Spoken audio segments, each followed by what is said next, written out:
All right, so no glasses. Glasses are bad on camera. Yeah, so is my fat gut. I try to hide it all the time. I try to get that angle right.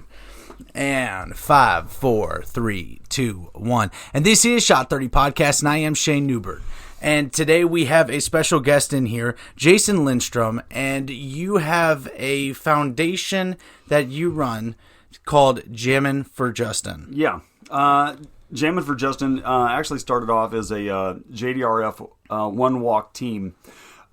We still have an event called Jammin for Justin, but actually we've actually changed the name of the team to Team JP.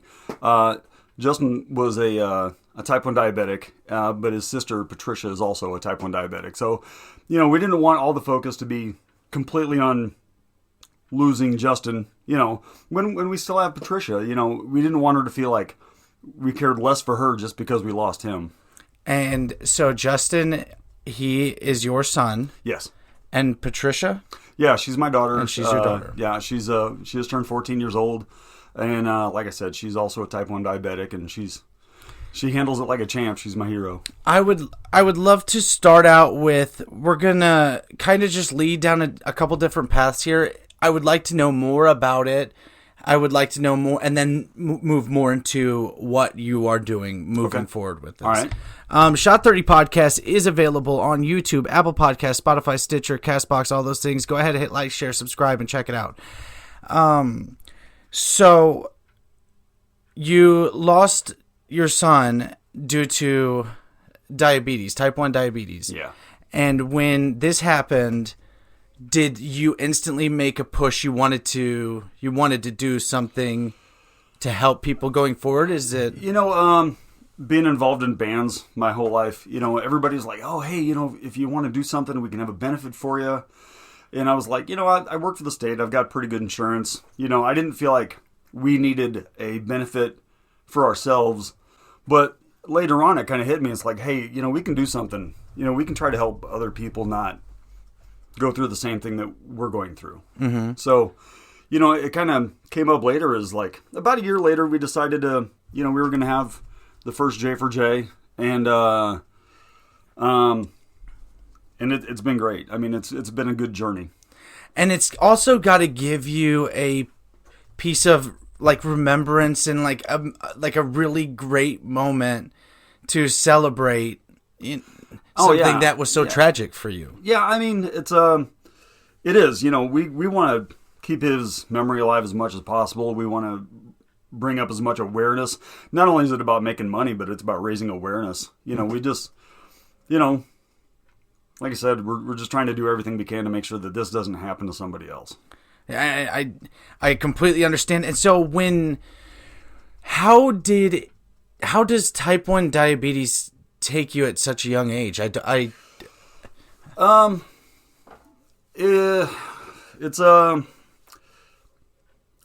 really hard to say, because even for a severe type 1 diabetic, to have this happen is very rare and very unusual. Mm-hmm. I don't want to scare anybody off thinking just because you got type 1 diabetes that it's like a death sentence, because it's not. It's very possible to live a long, very healthy life and still be a type 1 diabetic. I mean, look at like Bret Michaels from Poison. He's a great example of it. He was diagnosed when he was very, very young. He's in his 50s now, and he's in tremendous health.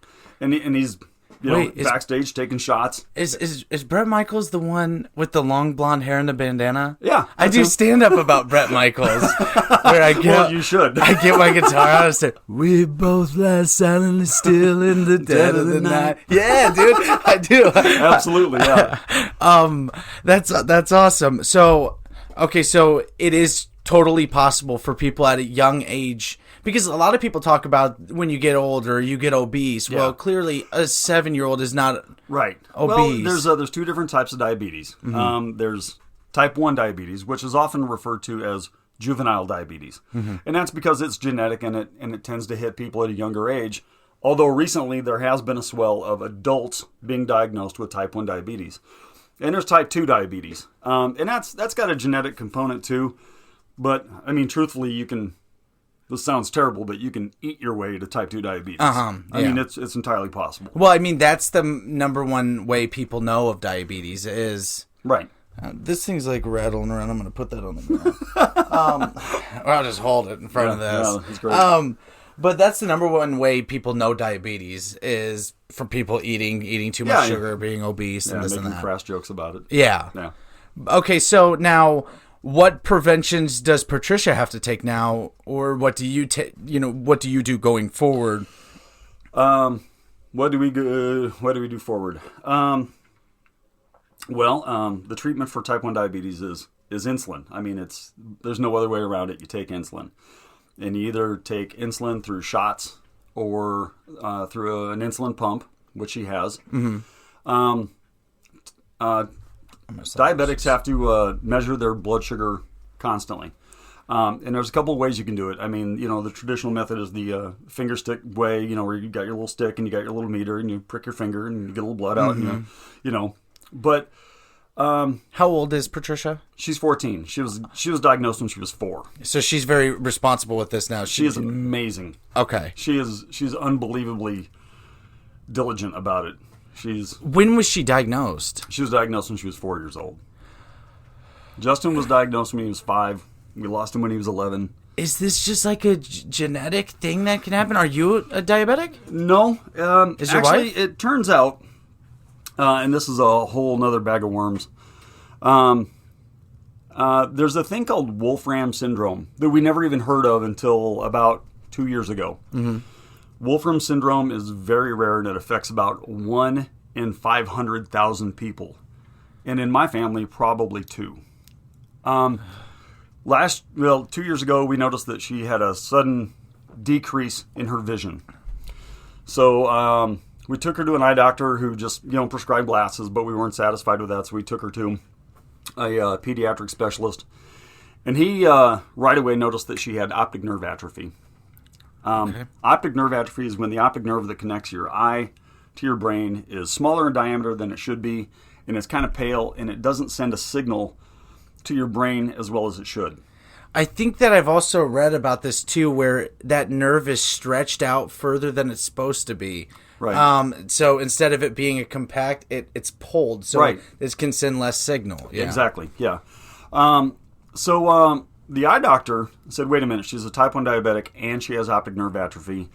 He referred us to a neurologist who did some genetic testing on me, her mom, Patricia, and verified that she has Wolfram syndrome.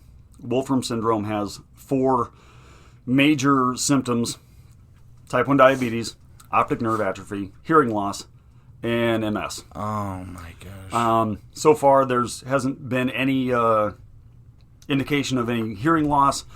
She does show a genetic marker for MS, but she isn't showing any outward symptoms now. And it has a fairly high mortality rate. And we weren't aware of all that when everything happened with Justin, but it's almost a certainty that he had it also. Yeah, it sounds like it. Wow, man, that's got to be a whole lot. That's got to be. Man, sorry. No, it's okay. It's all right. It happens in here a little bit. It's been a huge thing to take in and process, and So I'm taking a drink real quick. Hey, Shot 30 Podcast is sponsored by Mrs. Newbie's Cakes and Cookies. Visit Mrs. Newbie's Cakes and Cookies on Facebook and Instagram today and get your decorative cakes and stuff. Woof. So now this has to be a lot for you, and it has to be a lot for you. I mean, it's always on your mind. It's going to be something that you have to deal with your whole life. Yeah. I mean, maybe not just the worry, but the fear of this because it struck you. Mm-hmm. So when you go to work or when your daughter's at school, do you check? Do you make sure you're? But like you already said, she's very responsible. She is very responsible, but just being responsible isn't enough. What does doctor visits look like? Is this like a very recent? We have diabetic checkups every 3 months. We get her lenses upgraded in her glasses every year. We see a neurologist once a year. For now, it's once a year. If there seems to be any greater symptoms of the Wolfram syndrome showing up later, it'll be more often. And we see a rheumatologist because, like I said, she does show a genetic marker for MS. Now, is there any hope at this point right now of something to be able to reverse this? Are they in the makings of anything that... the reason I ask is because I have a friend, she was actually on the show. She suffers from lupus and epilepsy. Right. And I've known her my whole life, and she's just learned to make the best of it.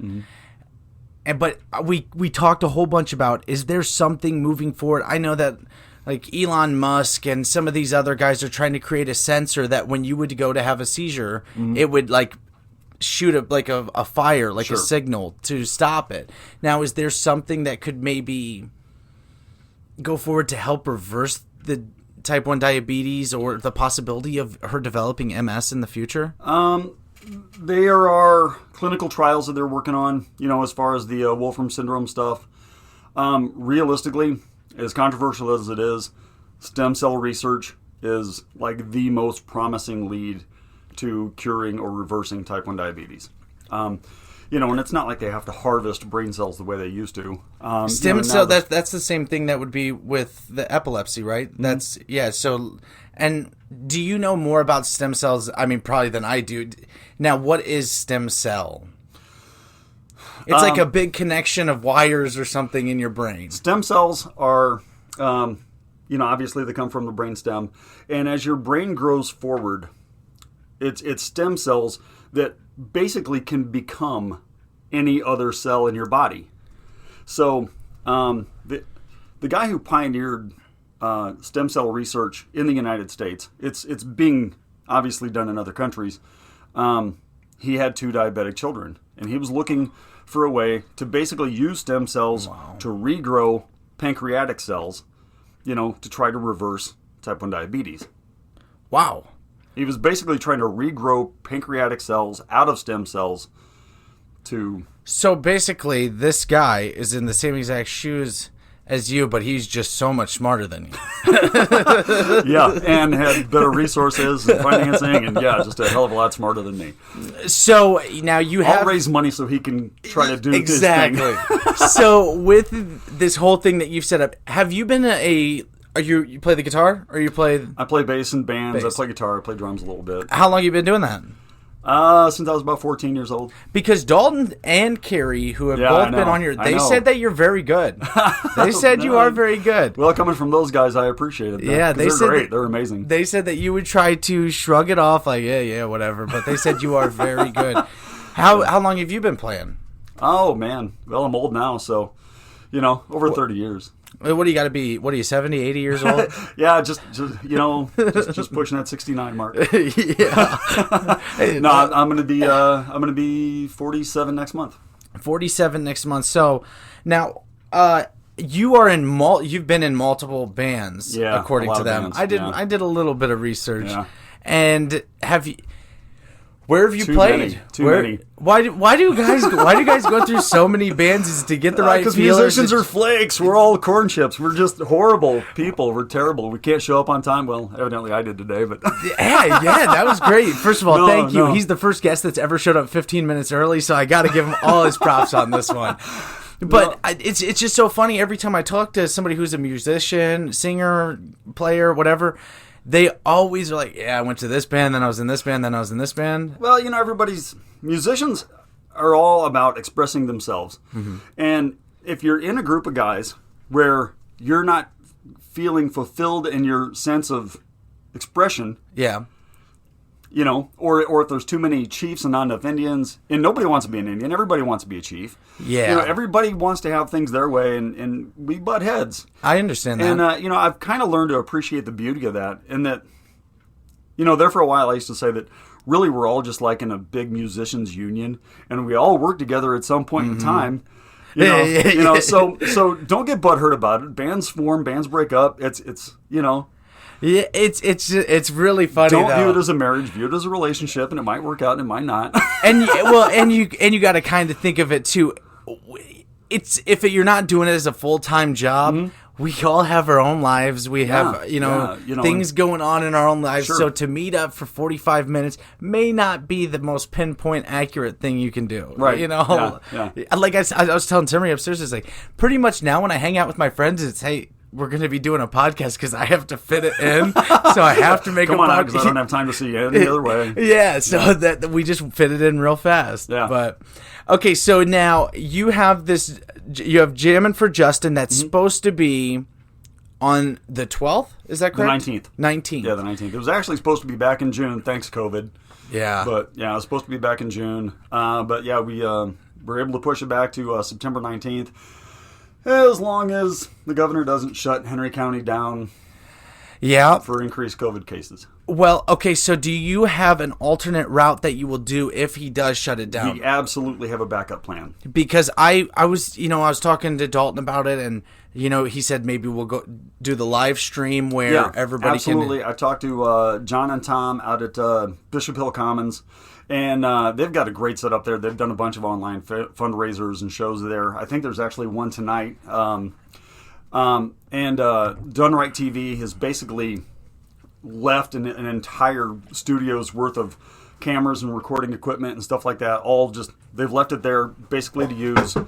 And we can just stream the event online, and we can put all of our raffle and silent auction items, like on some kind of online format. And absolutely. I think that there's also something that you should 100% do. I don't know have you ever heard of quarantine karaoke? I have, actually. Yeah, I have. Are you on it? No, but I'm going to invite you. Another friend of mine wanted me to get in on it, and I've been so busy. Sorry, Glenn. I haven't got on that yet, and I've been meaning to. I'm not blowing you off, I promise. Shout out to Glenn from The Walking Dead. But quarantine karaoke. So I've always wanted to do it. I thought it was funny and silly. Me and Carrie got on it. We did it right before we did our podcast. Oh, yeah? 1,000 views. There's 700,000 people in that group. Right. So and people get on there and they have, Venmo me for tips and shit like this. Right. But when you're doing it for a real cause and you put on a concert, some people have done that on there and it takes off. Me and Carrie got 1,200 views and we were just down here for 30 minutes. And, oh, wow. And they are the sweetest people on there. No one's on there to bash people. There's a couple douchebags on there, but it was so great, yeah. Right. And if we could have all worked it together, we could have had I don't know why people get douchey about karaoke. I think it actually is like Japanese for sing badly. Yeah, it's literally. But I mean, it was hard for anybody to bash Carrie Cortez. Oh yeah, and he's singing. A monster. He is so talented, it's crazy. And his family are the sweetest people on the planet. Oh man, we talked about that so much, and I'm so thankful for his mom and his brother. For all that luck, Frankie and Justin were really good friends. Oh, really? Yeah. Would they have been in the same age area now? I think Frankie's 19? actually 1 18? year older, at least 1 year higher than school, because he graduated last year, I believe. Justin was supposed to graduate this coming school year. But no, they played drums together in school, and actually after we lost Justin, I gave Frankie Justin's drum pad. Oh. Man. Dude, Frankie's a cool cat. Yeah, he is. He's a cool cat. He's got this cool thing about him, He's got some swag to him. He does, man.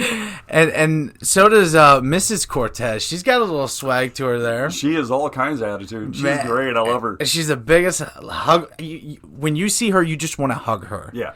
And that is Special Needs Bakery in Galva, Illinois. Special Needs Bakery is a bakery. If you haven't at this point, well, Carrie's episode is going to be after yours because we want to get this early so people can get the sweatshirts and shirts ordered. Sure. Yeah. But Special Needs Bakery is out of Galva, Illinois. Look it up on the Facebook page. It's an incredible thing. They were just on Good Morning America. Mrs. Cortez started a bakery that her son could work at because they didn't know where he would work, and now it's turned into a big deal, and it's beautiful, and everything they make looks it's so good. Great. God, it's so good. Every time I'm in Gala and they're open, I try to pop in, and I always get something for now and something for breakfast tomorrow. Yeah, man. I swear. I start drooling every time I see those coffee cakes. Oh, man. That's what I was telling. I was telling Carrie, I was like, whew, man, my pants are fitting a little weird this morning. He's like, what do you mean by that? I was like, what do you mean? Don't worry about it. I was going there too, but I wasn't going to say it. I said, I haven't even ate them yet. And he goes, okay, I got you. Yeah. Okay, so now how long have you been doing this event? Or This will be our 6th year. 6th year, Yeah. okay. Yeah, we did the first one, like I said, right about a year after we lost him. And we've been doing it every year since. Now, does Patricia play any musical instruments or sing or anything? No, she's my dancing queen. Oh, she's a dancer, yeah. there you go. She did join chorus or choir this year for school, but no, she's... we've tried having her do piano lessons, and she's got a guitar at the house, but she's a dancer. And she's great at it. She's amazing. Man, maybe she, following the footsteps of J-Lo. Hey, J-Lo was started off as a dancer for what was that show? She was a fly girl on Living Color. In Living Color, yeah. Yeah, and then took off. She got noticed by somebody for something, but just maybe because she was a Laker girl, and I think she became a choreographer for the Laker girls, I think. Dang. But then the music thing took off, and yeah. Why can't I be a Laker boy? Oh, I think that's just called a Laker. Oh, yeah, you're right. You're right. You're right. Man, side note, this is just happened last night, and you can clearly see and hear I'm a huge comic book fan. Oh, yeah. Man, did you the leg? Yeah, I've got a whole leg full of comic book tattoos. Are you serious? Yeah, I've got Deadpool and X-Men. I'm going to have to Ninja look. Turtles I've got them all over here. Did you see Thanks to White Rabbit tattoos. White Rabbit tattoos, shout out. And Kiwani? Yeah. I've never heard of him. Well, he's actually the Psych 3 at the prison out there. He's my buddy Nick Custer. Oh, I know some Custers out of Kiwani. Yeah. I had a guy named Tyson Custer. He used to be a good buddy of mine. Yeah, I know Ty. Yeah, big boy. Yeah, big boy, yeah. He's Love a Ty. mammoth. Yeah, he's a I haven't very seen sweet him in a long guy. time. Yeah, he's a super dude. I think he watches this show sometimes. So, hey, shout out to Tyson Custer. And thanks for letting me live in your house for 2 years. How did I not know you back then? Did I? I don't know. I've been all over the place. You probably did, but also I have a lot of dead brain cells from all my powerlifting and all my juicing. Yeah. So like half of my brain doesn't work anymore. Awesome. But I don't even. Mad R.I.P. to Chadwick Boseman. Oh my God. That shocked me. When I saw that online, I thought it had to be a hoax. So did I. And I didn't take it seriously. And then I kept seeing it, and finally I Googled it, and I'm like, damn. Dude, I was devastated. My age. Devastating blow. 43 years old. Okay. And I was thinking 46, but no, I mean, he's okay. Worse yet, he's younger than my age. And he died of secret colon cancer. He didn't tell anybody he had it. No. He didn't want anybody to freak out. He did a video, and this is so I started digging into it a little bit. And he did a video a few months ago, and he was so skinny, like sickly skinny. And everybody's like, "What kind of role are you going to be playing?" Or blah blah blah. And they were like bashing him, going at him. And this whole time he had colon cancer and didn't say a word. Man, that's so sad. I know. Because he was perfect. I mean, and he was also turning into such a big actor. He was. Some he of his movies were career ahead of him. 21 Bridges and stuff like that. It was so good. 42. I just told my daughter about it this morning, and she was like so bummed out because she thought he was dreamy. Oh, yeah. Dude. But, what a goddamn tragedy, man. That was a sad one, man. It is. I saw that at 2 a.m. I even woke up Timmery to tell her, and she was like, "What? I don't even know what you're saying right now." And I'm like, "Listen, remind me in the morning." Yeah, I was like, it's a part of me a little weaker today. Yeah, man, that is sad. That sucks. Yeah. So, Chadwick Boseman, man, sorry. I'm sorry. Yeah, it's so weird how fast it's all happening too, and. This has been the weirdest year. Oh, this year sucks. I've ever been alive. This year sucks. It's every which way. And now, you know, you've got events coming up and you are just on the edge of your seat. Is this going to happen? How's this going to happen? How am I going to change this? How am I going to change that? I know, I got a message from one of my musician friends the other day with really legitimate concerns. He's like, hey, look, I love everything we're doing, but, are we going to think about social distancing at this thing? And I'm like, we're having it. What I have done for the event is try to move it outside.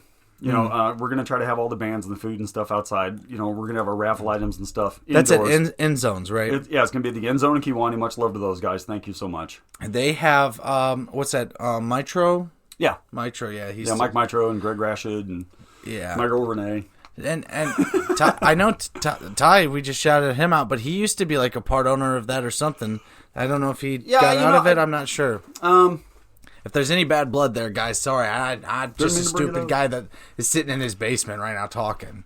drinking at 9 a.m. Yeah, I remember him being involved, but that was some time ago. You know, we had the event at the Boiler Room for several years, and because Tony out in Kiwanee, really good friends, and dude, the Boiler Room venue is like pretty awesome. It's a great venue, but it's just not big enough for. Well, actually, the place is huge. It's almost too big to run. Oh, really? Yeah, it's an enormous venue because they've got all that space outside. Yeah, that's what I was thinking of. But well, then they have that fence. I don't know. I think the Boiler Room was gorgeous. Is that still open or not right now? Not right now.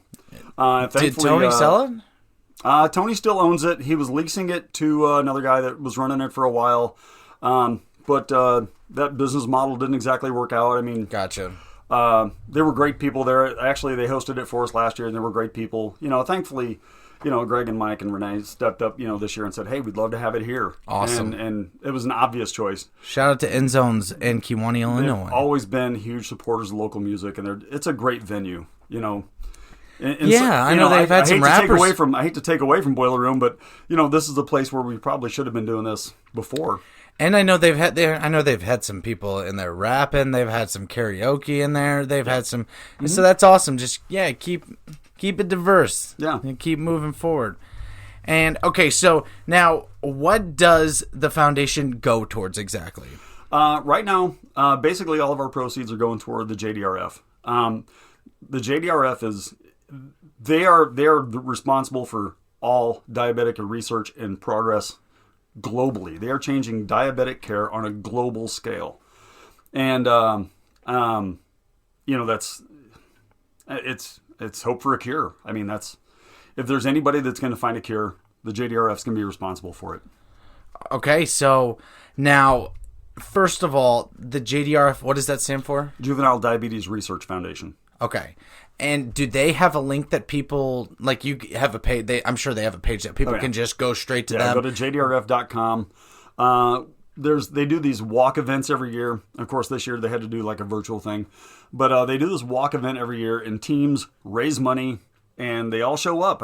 Thousands of people show up, and they do this awareness walk. And it's a massive fundraiser.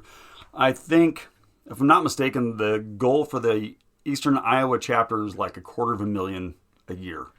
And I think last year they surpassed that. So now your portion of Jammin for Justin, is there a link or a site where everyone can just go to for you?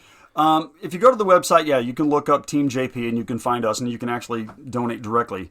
It has to walk us through this like we're very dumb here. So be very precise so then I can get if you people go to there. Just straight up jdrf.com, okay, there's a team lookup on it. I don't think they have next year's teams listed yet, but I need to re-register our team now for next year. The event usually takes place in May, so they collect money all year long. The money is obviously going to where it needs to go before absolutely. That. But and at the end of the year, they award people for their year-end totals and stuff like that. And I don't care about doing this for awards. It's nice to see Patricia get some kudos for it because she puts in a lot of work too. Mm-hmm. Not to mention my sister Leslie and my buddy Dave. We are like the three main core people in this team. My sister works her ass off, and my buddy Dave is responsible for all of our food.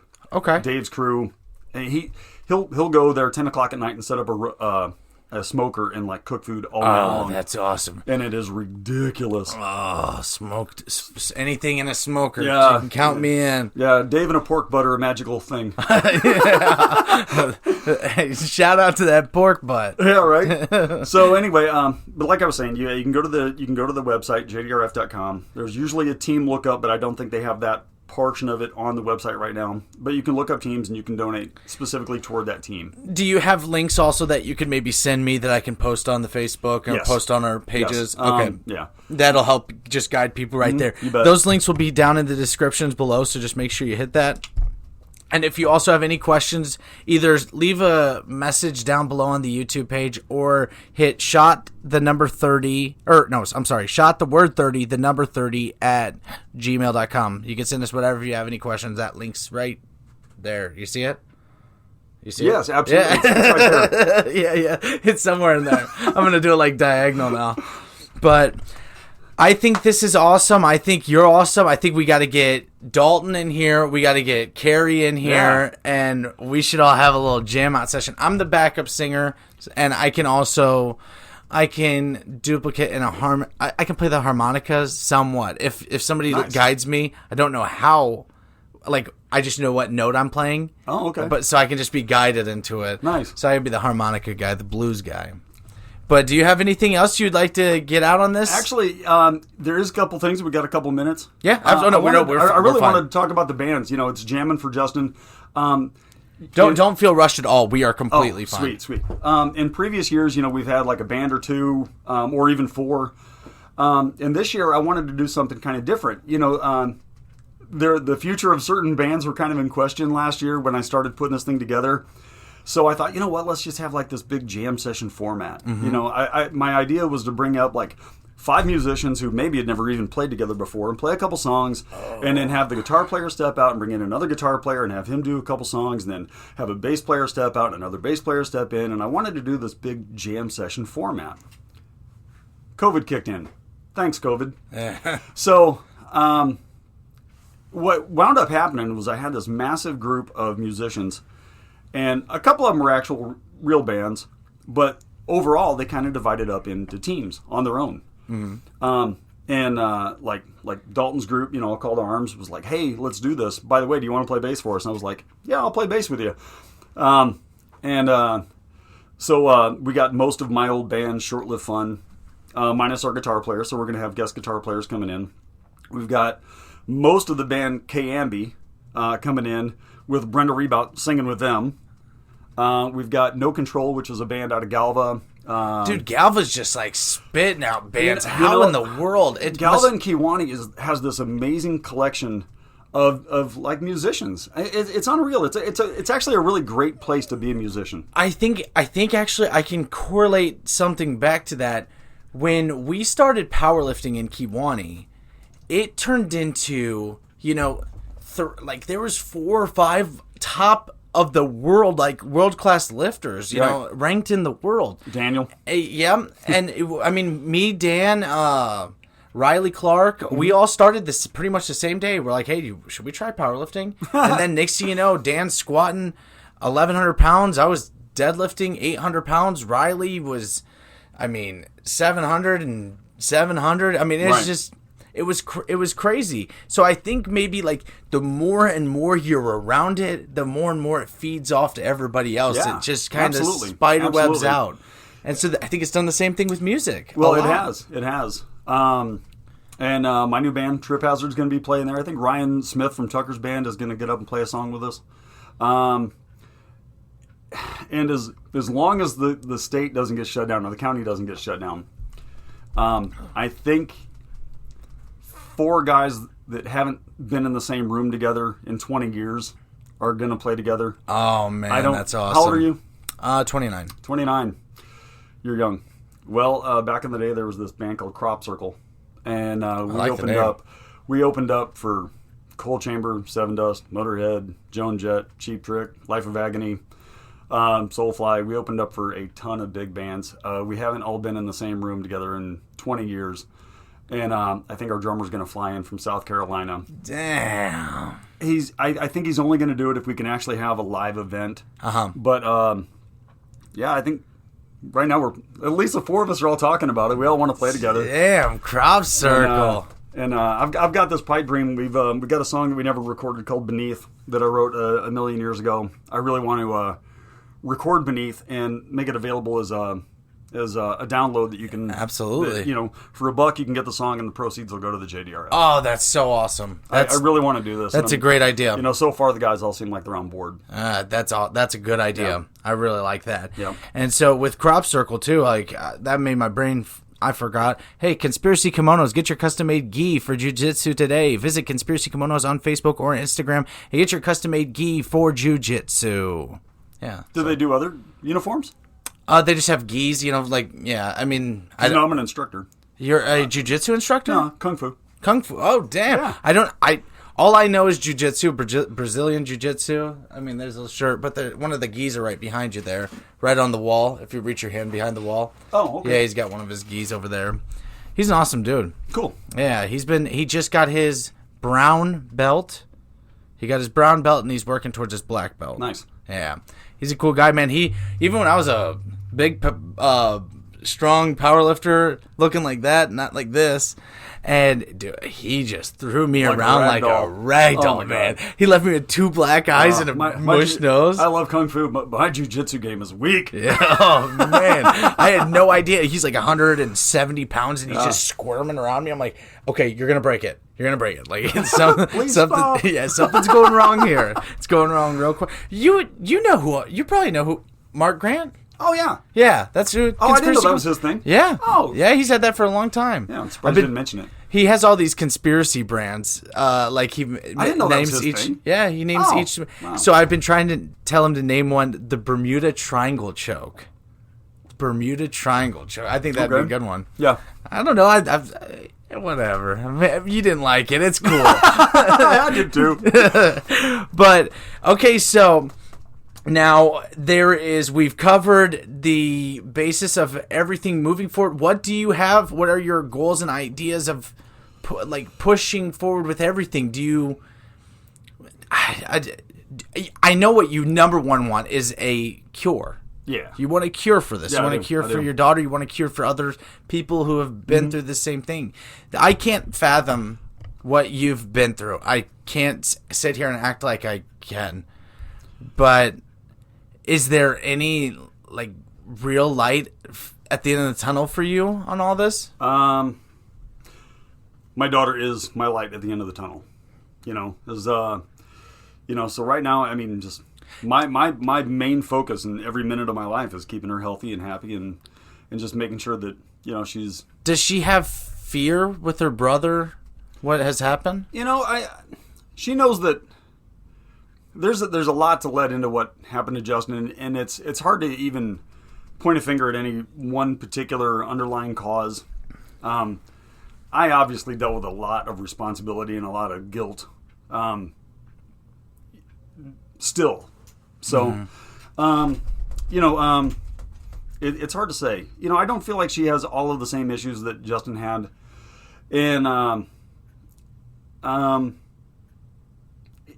type 1 diabetes is really, I mean, it's responsible for what happened to him, but it wasn't, it was kind of weird. He had, I'm sorry, I'm stammering. No, you're okay. It's completely okay. And this is a tough, if you want to just skip it, we're fine. It's okay. He had little symptoms of ADD, but he didn't have ADD. He had symptoms of oppositional defiance disorder. He did not have ODD. We had him tested for to see if he was on the autism spectrum. He wasn't. He was Justin. He was. He had an internal menu of about 7 things he would eat, and if it wasn't one of those things, he wouldn't eat. He was hard-headed enough that he was just like, no, I'm not. That's not what I want. And I'm a hard-ass dad. I'm like, no, this is what I made for dinner. It's what we're gonna have. And if he chose not to eat, then I was like, no, that's his choice. If he was hungry, he'd eat. And I used to kind of, I even hate to talk about it now because we're not together, but I used to kind of bitch about his mom, just feeding him whatever, he wanted, but he was eating. Yeah. Maybe she was doing it right. Maybe I was doing it wrong. I don't know. Yeah. So, I felt, he had a lot of anxiety, which is also, turns out, one of the symptoms of Wolfram syndrome. Anxiety is a symptom of Wolfram syndrome. So, I was probably feeding his anxiety by being such a hard-ass dad, but at the same time, was I completely responsible for his anxiety? I don't know. I might have been, but I might not have been. I don't think that's fair to put that on yourself. I try not to, but it's not like it doesn't roll around in my head. So, he had more going on than just the type 1 diabetes. And we've tried to let her know that, and I said, look, we know these people. We know all these people that are older that have been dealing with us since they were, 3 years old, 1 year old, 5 years old, whatever. And they're all living healthy, long lives. She has asked me before, right after it happened, she goes, is this going to happen to me? And I was like, oh, God. That chokes you up. But, and I tried to let her know, it's like, look, no, it's not. she is a fantastic example of what a type 1 diabetic should do. She eats fruits, vegetables, meats. She eats everything you put in front of her. I used to joke that she eats everything, including the plate. No, she's handling her diabetes amazingly well. Her over the last couple of years, we've had a really serious ambition about bringing her A1C down to a more realistic, healthy level, and it's been working. I mean, we've got her A1C down about 2.5 points over the last year, and it could probably go faster, but I think it's smarter to be gradual about it and not, Do you think that with all this stuff, I don't know your personal relationship with your ex or anything like that. You're not together anymore. No, we're not. Unfortunately, that happens with most parents that lose kids. That's kind of what I was gonna. More often than you'd like to think about. Do you feel? I mean, this is such a huge piece of your life now. Moving forward, now are you seeing somebody or are you? No, not right now. Hey, anybody out there? Jay, come check them out. No, I had a couple of somewhat meaningful relationships. Yeah, I saw somebody for about 10 months. We lived together for about 5 months, and at the end of the day, we just didn't fit right. They weren't doing the laundry right. I don't like other people doing my laundry.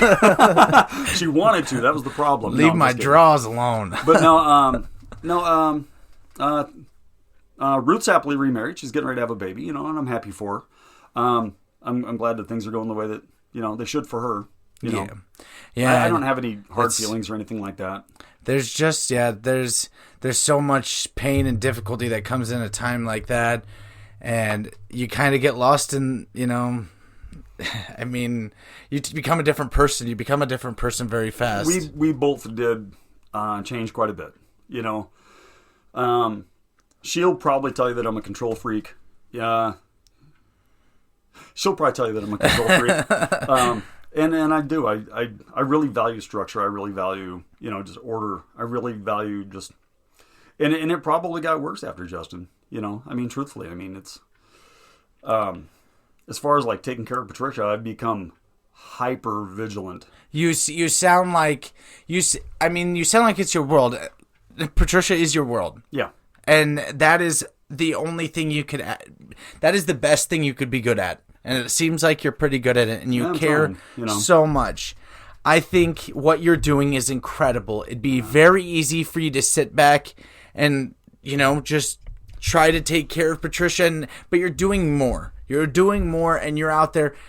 And Jammin for Justin is going to be on the 19th. Mm-hmm. Just keep up. I'll keep people updated on here too. If anybody's interested in watching it live, donate. Go buy the shirts, the sweatshirts, the stuff. I mean, me and Timmery just ordered 2 sweatshirts. Oh, awesome! So I was hoping it was going to be here. Then they said there was a delay.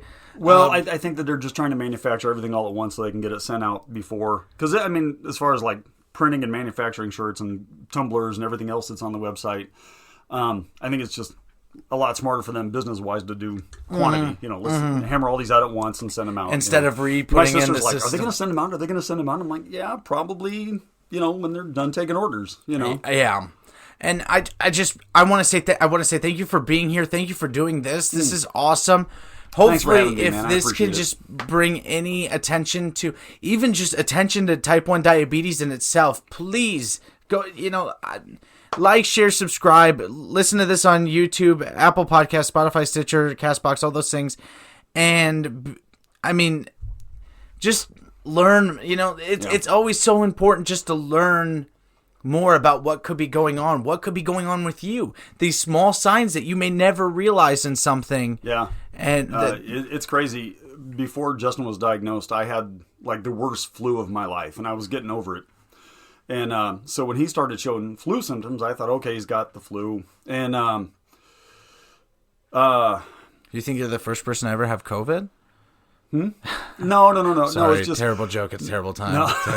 No, but so I thought he had flu symptoms, and I was kind of stubborn about it. We'd had a couple of we'd had about 3 emergency room copays in the last 2 months. I was like, no, we'll get him to prompt care, or the doctors in the morning, and And that night I put it off and I put it off and I put it off for a long time before I finally took him to the emergency room. And my wife was like, get his ass to the emergency room. Oh, so it started out or not started out, he got like a flu. He got sick? Yeah, like onset, That was a terrible COVID joke. Like, completely scratch that. Anybody, if you want to unsubscribe right now, I'm a piece of shit for making that terrible ass joke. So... Yeah, it looked like flu symptoms. He was lethargic. He was throwing up. He was, and I didn't realize. I had no idea that those are flu symptoms, or onset of diabetes symptoms. And his blood sugar was ungodly high when we took him to the emergency room. And don't take anything for granted. That's if there's one thing I'm going to say, to take away from all of this is don't take anything. Don't take any one person. Don't take anything you do in your life for granted ever. I love that. Even with Dalton too, just talking to him about that too, like that's, man, you never know any minute, any day, any second. I forgot to mention them when I was talking about the bands. Dalton? Did I mention A Call to Arms? Yeah, I mentioned. You're not even drinking. No, I'm not. Yeah, you did. You totally did. I just don't want to leave anybody out. I don't want anybody going, "Hey, man, you forgot to talk about us on the podcast." What are you, a dick? You don't like us? No, dude, you're perfect. What you're doing is incredible. I'm Shane Newbert. That's Jason Lindstrom. Please, Jammin for. Oh, sorry, the phone started ringing over there. Jammin for Justin. Check it out and be sure anything you can. Like, let's help push this forward. Thank you so much, everybody. Thanks a lot, guys. Dude, that was awesome. Thank you so much.